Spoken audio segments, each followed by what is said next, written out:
consists of several relatively simple techniques that appear to work in almost any situation in the group's demonstrations. I want to go to the hand, to the pressure point on the top of the hand, to get a finger over. Then I want to... We actually put the techniques to the test here in the News Channel 15 studios, and they appeared to be successful here as well.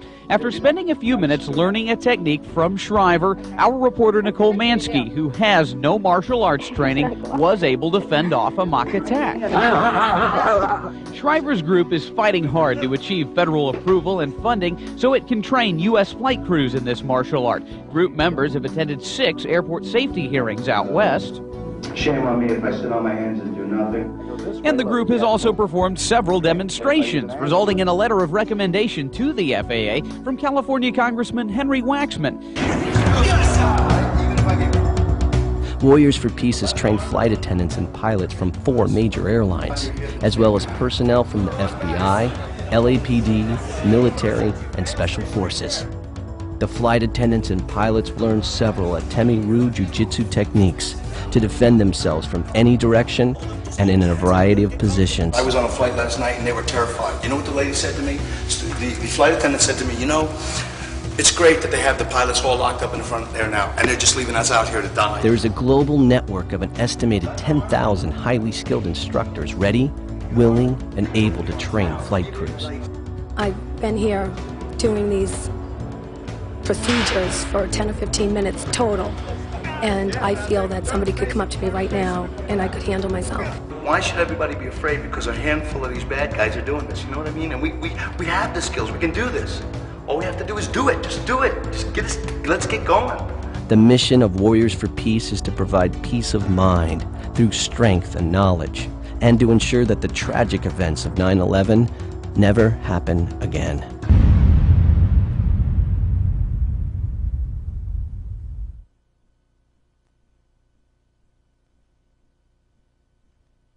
I move, and I move, and I hold. Vince Cesare is a third-degree black belt. As soon as he grabs with all of his sides, same thing, bring him down, move. A jiu-jitsu instructor, a weapons tactics specialist, and if he gets his way, no terrorist will ever again have control of an aircraft. Stick 'em. Ever. I'm gonna make you the baddest thing flying in the sky, I swear. Cesare, or Sensei Cesare as he's honorably called by his students, is teaching flight attendants an ancient form of self-defense called Atemi Jiu-Jitsu as part of a program called Warriors for Peace.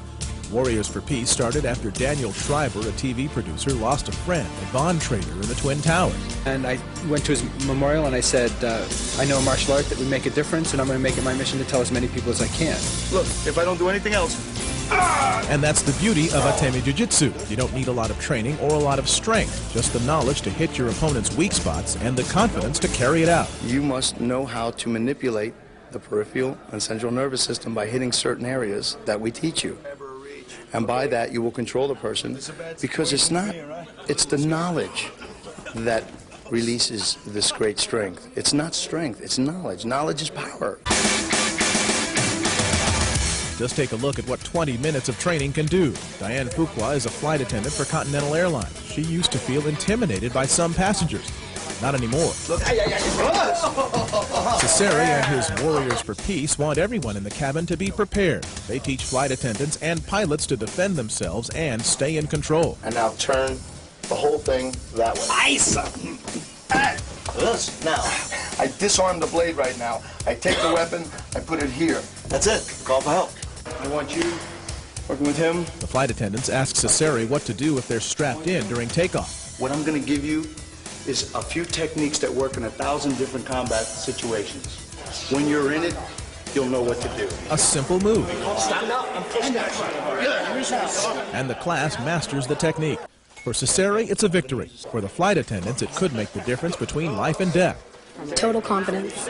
I've been here doing these procedures for 10 or 15 minutes total, and I feel that somebody could come up to me right now and I could handle myself. You give me flight attendants for 20 hours, and nobody's taking over that plane anymore.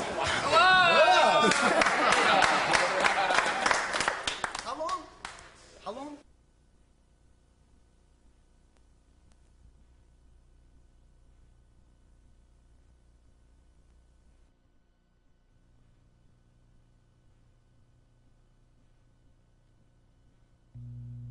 Everyone felt an overwhelming sense of loss after September 11th. But for those who knew victims of the attack personally, the grief went a little deeper. Daniel Shriver, a Van Wert, Ohio native, is one of those people. His friend, Joe Allen, died in the World Trade Center that day. He had an opportunity before he died to make some phone calls. He called his girlfriend. He called a couple other friends and said, "It doesn't look good. Tell everybody I love them." Shriver has been away from Van Wert for 20 years now. He's now a TV producer-director in Hollywood.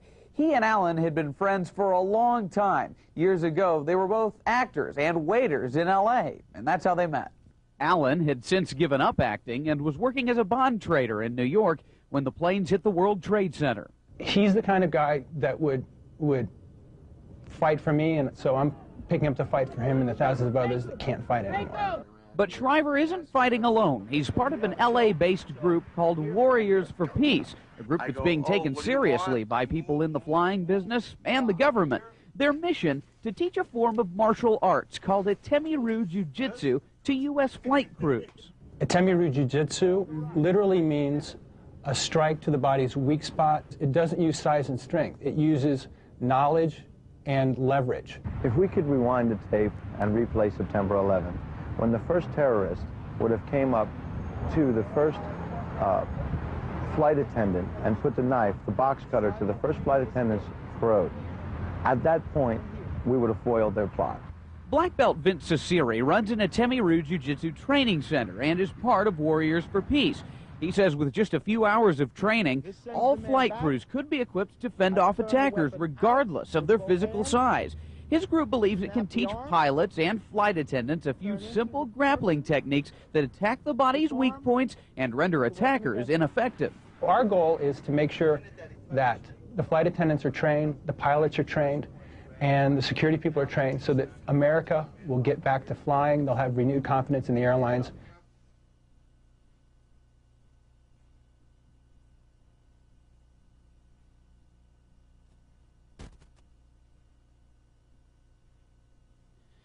Daniel Shriver's friend, Joe Allen, died in the World Trade Center collapse. Shriver, a TV producer-director who was raised in Van Wert but now lives in L.A., is part of an L.A.-based group called Warriors for Peace. Their goal? To train flight crews in a form of self-defense called Atemi-Ryu Jiu-Jitsu. When I went to my friend's memorial, I made a pledge. I said, I know a martial art that could make a difference, and I'm going to make it my purpose and my mission to let as many people know about it as I can. Atemi-Ryu Jiu-Jitsu is the art of fending off an attack by quickly striking the weak points of an attacker's body. All it takes is a technique. No strength, no size. A very small woman of small stature could take down a very large man. Atemi-Ryu Jiu-Jitsu consists of several relatively simple techniques that appear to work in almost any situation in the group's demonstrations. I want to go to the hand, to the pressure point on the top of the hand to get a finger over. Then I want to... We actually put the techniques to the test here in the News Channel 15 studios, and they appeared to be successful here as well. After spending a few minutes learning a technique from Shriver, our reporter Nicole Mansky, who has no martial arts training, was able to fend off a mock attack. Shriver's group is fighting hard to achieve federal approval and funding so it can train U.S. flight crews in this martial art. Group members have attended 6 airport safety hearings out west. Shame on me if I sit on my hands and do nothing. And the group has also performed several demonstrations, resulting in a letter of recommendation to the FAA from California Congressman Henry Waxman. Led in part by Shriver, group members are also contacting the airlines. They believe their efforts are going to have a national impact. In fact, Shriver believes Joe Allen would still be alive today if flight crews had been trained in these techniques before September 11th. In 3 minutes, my instructor showed me a technique that would have changed the course of the world. And I said, we have to tell everybody.